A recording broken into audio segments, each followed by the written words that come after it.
Welcome to Newcastle Family History Society podcasts. The Newcastle Family History Society, located on Awabakal land in Newcastle, New South Wales, Australia, provides support for those interested in family history. This podcast is the second in the series on the Newcastle Industrial School and Reformatory. In the last episode, we heard about life in New South Wales in the 1860s and 70s, the measures taken by the government and the courts to deal with problem children, and how the decision to research this part of our history came about. Jane Ison continues the story looking at the early admissions and the impact that the inadvertent but illegal admissions of older streetwise girls had on the school. It all began with such great expectations. Henry Parkes's brand new 1866 law proposed to care for, educate and find employment for the wild children of New South Wales by sending boys to the industrial school ship Vernon and girls to the industrial school at Newcastle. The government would pay. What could go wrong? In February 1868, some 6 months after the first inmates arrived in Newcastle, the Sydney Morning Herald reported on Parkes's first visit and described the school in glowing terms, but a careful listener can detect the first rumblings of trouble. The school is situated near the summit of the hill on which the city is built and is only a very short distance from the cliffs overlooking the Pacific. The situation is cheerful and salubrious, and the views to be obtained from the grounds are varied and picturesque. The schoolrooms, dormitories and other apartments are spacious and airy, and there is a large enclosed paddock surrounding the premises. The number of inmates in the school at the present time is 67, but the building is capable of affording ample accommodation for many more. Nearly all the inmates are very young, but none of them are under 6 years of age.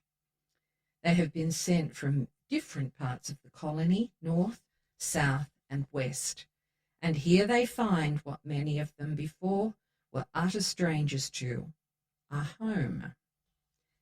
Doubtless the restraint necessarily imposed on the first instance must, for the time, have been irksome, but most of the children have now become accustomed, if not attached, to the school, and their healthy appearance, their cheerfulness, and their childish gaiety betoken that they are happy in their new abode.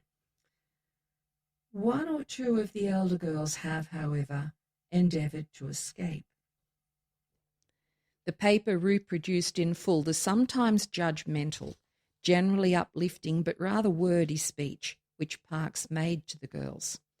He finished by saying, "Whatever the past may have been, you do not now live under any disadvantage that may not be overcome.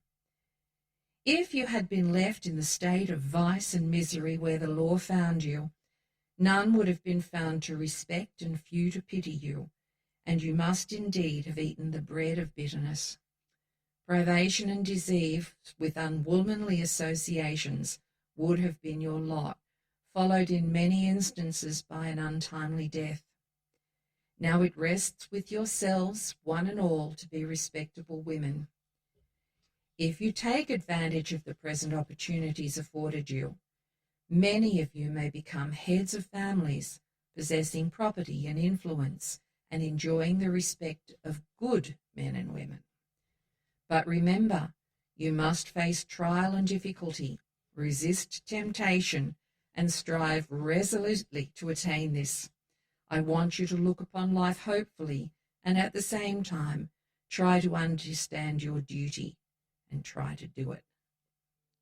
Parkes gave the girls the opportunity for questions, and they generally replied that they had been well treated.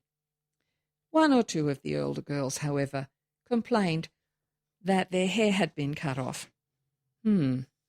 Interesting and intriguing. A breakdown of the first admission shows why there were early difficulties.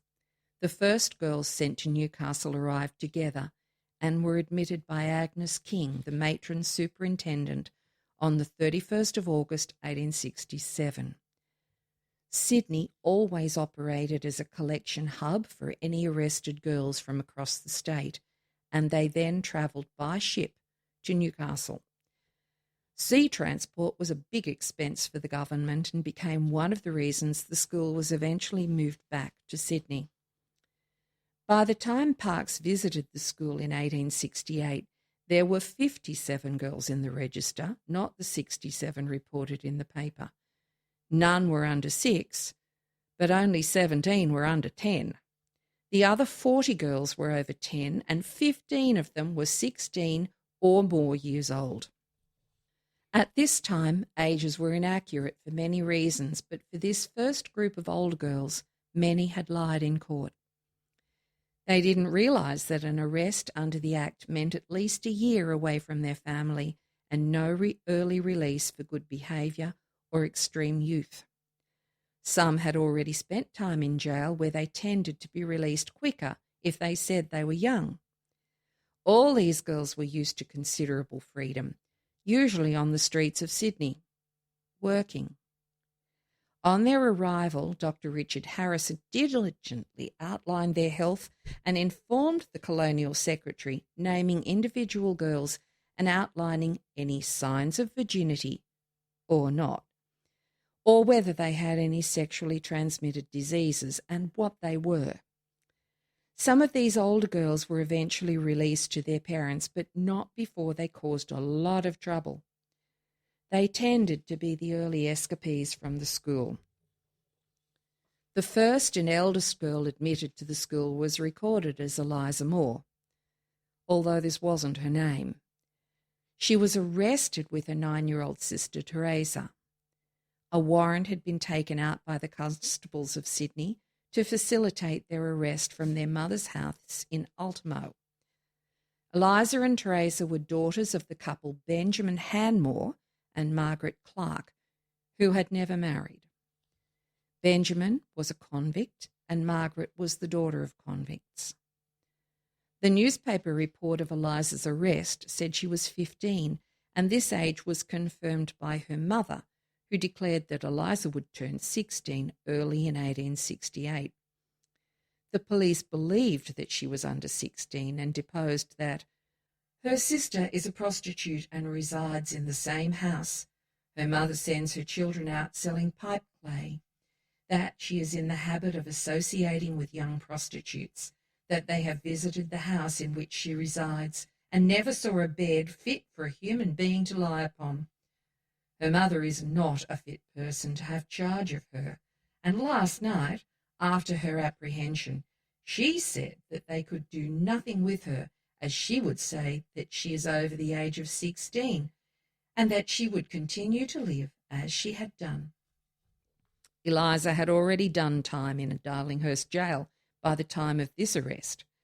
In 1863, 4 years earlier, she and her older sister were charged with being very riotous in George Street. In court, they were described as well-known common prostitutes, living with other young girls in the hut of an old man, their father, on the Ultimo estate. He got his living by sending the girls he harboured out for the purposes of prostitution. On Eliza's arrival in Newcastle, she was true to her word, as her age in the entrance book was recorded as 19, and this was, in fact, her actual age. After about a month in the school, Eliza and a Julia Cunningham made the very first escape by climbing through one of the back windows and lowering themselves to the ground by descending the downwater piping. Their escape was reported, but they could not be found, so the police were notified. The girls were finally captured and spent time in the Newcastle lockup, as there were no cells provided at the school. The pair appeared in the Newcastle court, were reprimanded and were returned to the school. Soon after, Eliza's mother successfully proved that Eliza was too old. Because she had been illegally arrested, Eliza was released. She is one of the girls who has not been able to be traced and disappears from the records in about 1901. Her younger sister Teresa stayed in Newcastle, was apprenticed, then married and raised a family. The older girls were adept at escape and befriended men and youths by chatting to them over the school fence in order to enlist their support. These men then helped, encouraged, and frequently hid the escapees from authorities. Mass escapes occurred, so rounding the girls up was time-consuming for staff and police. One group of 3 girls managed to get all the way to Sydney before being rearrested. Others escaped into the bush around the town and suburbs. But these older girls were not the only escapees. Mary Ann Kinnaird, also known as Mary Ann Kinnear, was 11 when she was admitted from Maitland. She was the daughter of the Tasmanian convict Thomas Kinnear and Mary Ann Mantle, who was the daughter of convicts. Thomas varied his name according to the circumstances. When things were good, he was generally referred to as Kinnaird, but for court appearances, he used the surname Kinnear. His family did the same. On the 8th of January 1869, Mary Ann stole a gold ring and some china ornaments from one Margaret Mayer in Maitland. She had asked for a drink of water, and while Mayer was fetching the water, Mary Ann used the opportunity to steal the objects. In court, her teacher deposed that he had taken the objects from her and that she had both denied taking them as well as being at Mayer's house. This wasn't Mary Ann's first theft, as there had been 2 earlier appearances in court in September and October 1868. The Newcastle Chronicle called her an old offender. Even though Mary Ann had been convicted of a theft, she was admitted to the industrial school because the Reformatory had not yet been established. Mary Ann lasted a week before, at about 4 a.m, on the 16th of January, she escaped and returned home to her parents in Maitland. She walked, following the train line. The Maitland Mercury reported that she had been seen on that night on the railway line by some women proceeding in the direction of Maitland, and when questioned by them, she said she had been sent to look for a bundle that her aunt had dropped from the train. When she arrived at home, she accounted for her return to her father by informing him that Mr. Parks had sent an order that no more children were to be taken to the school, and so she came home. Mary Ann was rearrested and taken back to Newcastle. When the industrial school was moved to Biloela on Cockatoo Island in Sydney, Mary Ann transferred too.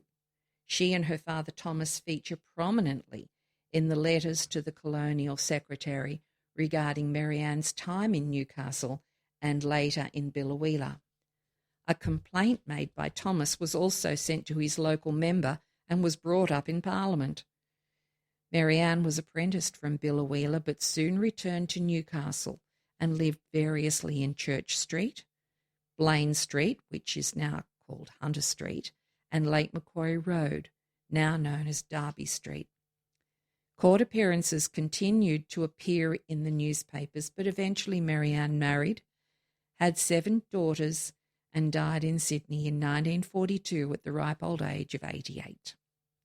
Listeners can learn more about Mary Ann Kinnear, also known as Kinnaird, Eliza Hanmore, and all the other Newcastle admissions by reading about their lives in their individual biographies on my website.